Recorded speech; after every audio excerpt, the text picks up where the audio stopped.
been incredible to realize that we have developed 12 years on the Bandit. It's still the #1 kite for F1 and what we sell the most. So it's really the kite where me, Mika and Robert Graham, our designer, we spend most of our time.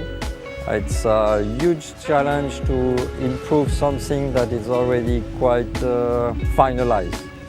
So the first decision we have to take with Mika and Robert every year, it's what we should improve. It's mainly kind of always the same things. We always want to improve stability, wind range, handling. We want to keep the low end, we want to improve the high end, so it's always the same base. And this year, for the 12th edition, we also work on the speed you will get when you are kiting. We realized that if you cool the kite at a lower speed, it will be easier for everyone to surf, do jump, maneuvers, go upwind, go through the chops. So it's a lot about the speed you are kiting. What we are looking also it's the lateral pull. Lateral pull is something that we don't speak really often, but it's really important because it's what we are fighting when you are kiting.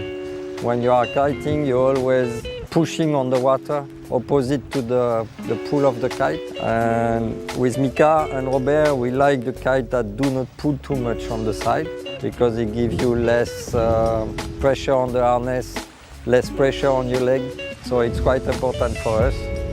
Of course, it's easy to take away the lateral pull, but then you lose power. The big challenge is to have a lot of power, but the right way. So you don't really push the whole day on your harness, on your legs. So it's a mix of all this that we have to match. And we start the testing in September. It should be finished end of May, so it's quite intense for a few months. For myself and Mika, we go through 80 prototypes, which is quite a lot, because each prototype needs 2 or 3 days of testing sometime before we can decide a prototype is good or not.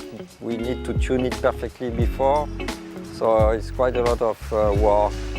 It's also more and more work because we need to test the low end, the high end. We need to go on the wave, strapless, twin tip, and now on foil also. So every time we test all the discipline to see if the kite will be good in each discipline.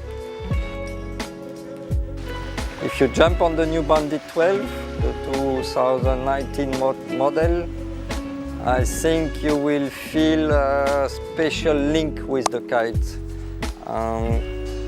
It's also something that we like to work with Mika, is to really feel like the kite is part of your body, like if there is no line between you and the kite, and everything that you want, the kite will do it immediately without delay, without question and without surprise. So that special link is really new, I think, on the 12th edition. It's something that we improve a lot. So you really feel after 5 minutes, you really feel home. You don't need to adapt yourself to the kite. You will be surprised how the kite is doing everything that you would like. Second thing that will be interesting to watch is we used to speak about wind range, and now we turn it into riding range. It means that, for example, for a 9, from 18 to 30 knots, you will be able to do all your maneuvers like if the wind was perfect.